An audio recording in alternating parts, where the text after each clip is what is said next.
Hola, buenos días. Mi nombre es Rufino Menchaca Díaz y voy a platicar con ustedes brevemente acerca de un escrito de Sigmund Freud denominado Tres ensayos para una teoría sexual, que fue publicado en el año de 1905. Es importante destacar que para esa época estos escritos de Freud pues fueron bastante avanzados, bastante evolucionados. Algunos de los conceptos que vienen a aclararse a partir del trabajo de Freud son, en primer lugar, pues la noción de que el deseo sexual se da desde una edad muy temprana, desde la infancia más temprana, ocurre ya un deseo sexual en el niño y que va a marcar y a caracterizar todo su desarrollo sexual, toda su sexualidad, y también interviene como parte importante de lo que es la estructura psíquica de los sujetos. Otros elementos también clave que ya propone Freud desde estos escritos, que ya datan de más de 100 años, son por ejemplo el uso del término de líbido como para referirse a ese hambre, a ese apetito de carácter sexual que se ve en las personas, en el ser humano. Igual es importante destacar otros conceptos, ¿verdad?, que ya él propone. Uno de ellos es el de objeto sexual y otro el de meta o fin sexual. Como el término de objeto sexual tiene que ver con aquella cosa o aquella persona que finalmente evoca el deseo sexual en otra.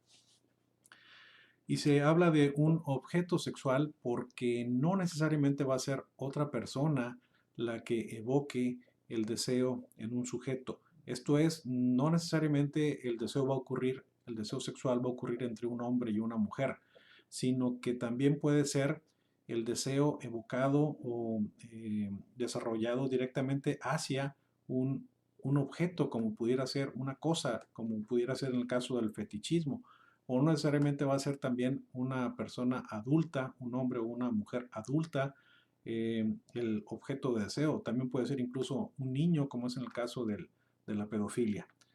Entonces, este término de objeto sexual ya viene siendo acuñado por Freud en estos escritos, en estos tres ensayos para una teoría sexual, y también el otro término que tiene que ver con la meta o fin sexual, que finalmente para Freud la meta o final normal, ¿verdad? De acuerdo a su visión, pues era la cópula, ¿verdad? La unión de los genitales entre un hombre y una mujer como el fin o meta sexual considerado como normal. Esto nos lleva luego a que él pues proponga, ¿verdad?, dentro de estos tres ensayos sobre una teoría sexual, pues algunas alteraciones que él denomina perversiones o aberraciones que tienen que ver, pudiera ser con ya sea el objeto o con el fin o meta sexual. Entonces vamos a revisar brevemente estos tres ensayos. El primero tiene que ver con las aberraciones sexuales. El segundo ensayo tiene que ver con la sexualidad infantil. Y finalmente, el tercero tiene que ver con la metamorfosis en la pubertad. Estos van a ser los tres ensayos que vamos a revisar brevemente, solamente a considerar los puntos más relevantes, y cerraríamos entonces con una síntesis de los tres que también pues está considerada como parte de estos tres ensayos para una teoría sexual. Vamos a empezar entonces abordando el primer tema que tiene que ver con las aberraciones. El tema de las aberraciones sexuales es abordado por Freud en 7 apartados. El primero de ellos tiene que ver con desviaciones respecto al objeto sexual. En segundo lugar, considera las desviaciones relativas al fin sexual o a la meta sexual. También aborda generalidades sobre las perversiones en conjunto como tercer punto. Como cuarto punto, el instinto sexual en los neuróticos. Además, como quinto punto, instintos parciales y zonas erógenas. Como sexto punto, explicación del aparente predominio de la sexualidad perversa en la psiconeurosis. Y finalmente, como último apartado dentro de este capítulo de las aberraciones, considera Freud la indicación del infantilismo de la sexualidad. Vamos a abordar muy brevemente cada uno de estos distintos apartados. Bien, con respecto a lo que son las desviaciones respecto al objeto sexual, Freud lo subdivide a su vez en el rubro de lo que corresponde a la inversión, como lo vamos a ver en un momento más, y el otro apartado dentro de este mismo rubro son los impúberes y animales como objetos sexuales. De acuerdo a Freud, la inversión tenía que ver con la homosexualidad y para él había tres tipos distintos de inversión o de invertidos. Los invertidos absolutos, que eran aquellas personas cuyo objeto sexual siempre era eh, un sujeto del mismo sexo. Los invertidos anfígenos eran aquellos homosexuales que pudieran pertenecer, orientar más bien su deseo sexual tanto a uno como a otro sexo, careciendo aquí de exclusividad en cuanto al objeto sexual, que pudiera ser hombre o mujer. A ellos se refería como anfígenos. Y finalmente los invertidos ocasionales, que, en los que ocurría un episodio o evento de homosexualidad solamente bajo algunas condiciones exteriores que facilitaban la aparición de esta conducta en las personas. Freud considera en su escrito que la inversión puede ser debida ya sea a una degeneración de las funciones primarias del sujeto, o bien ser debida a un mecanismo innato. Esto es, factores genéticos o al menos congénitos son los que influyen para que se adquiera esta condición de la inversión. También trata de explicar por qué ocurre la bisexualidad sin llegar finalmente a adoptar una postura definitiva acerca de lo que es el origen de la bisexualidad. Aborda también lo que es el objeto sexual de los invertidos, en donde pues pone de manifiesto que la diversidad de objetos sexuales que ha considerado como parte de su experiencia clínica es bastante extensa y vasta y que puede ser muy disímil entre dos personas homosexuales el tener distintos objetos o preferencias, ¿verdad?, de objetos sexuales. En cuanto a la finalidad, en cuanto al fin sexual o la meta sexual de los invertidos, pues también resulta que es muy variada. En el caso de hombres que buscan el tener sexo con hombres, no necesariamente va a ser siempre una penetración anal o una condición anal, un coito anal, la base para la meta sexual, y puede también ser muy, muy disímil.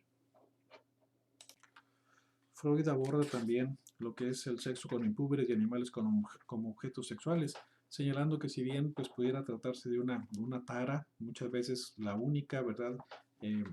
Evidente en algunas personas, por lo demás sanas, pero que tienen orientación por tener sexo con personas bastante jóvenes, con niños o con impúberes, o también con animales.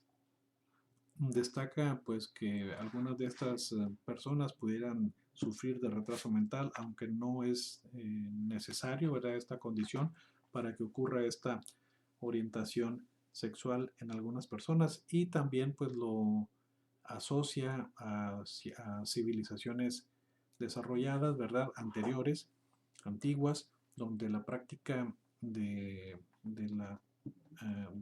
sexo con personas muy jóvenes o con niños era una práctica cotidiana.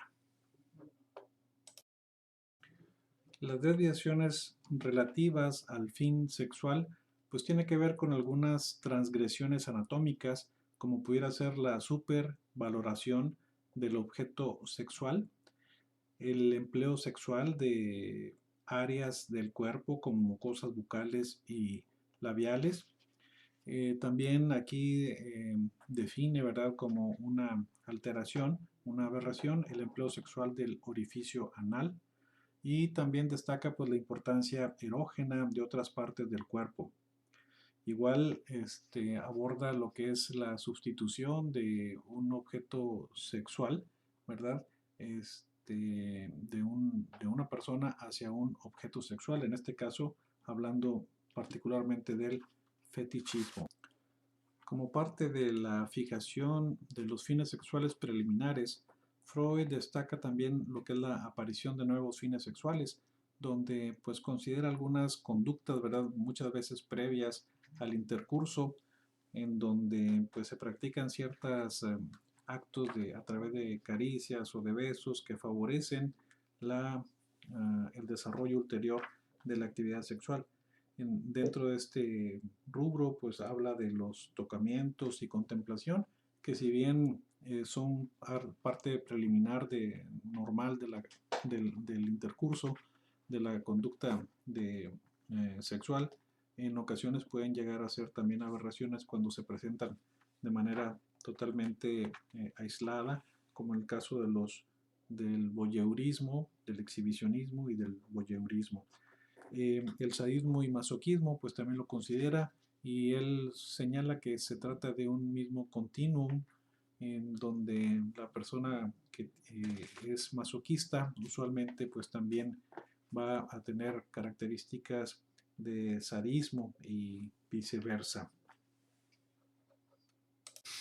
En cuanto a las generalidades sobre las perversiones en su conjunto, Freud nos habla de, pues, en primer lugar, de variación y enfermedad.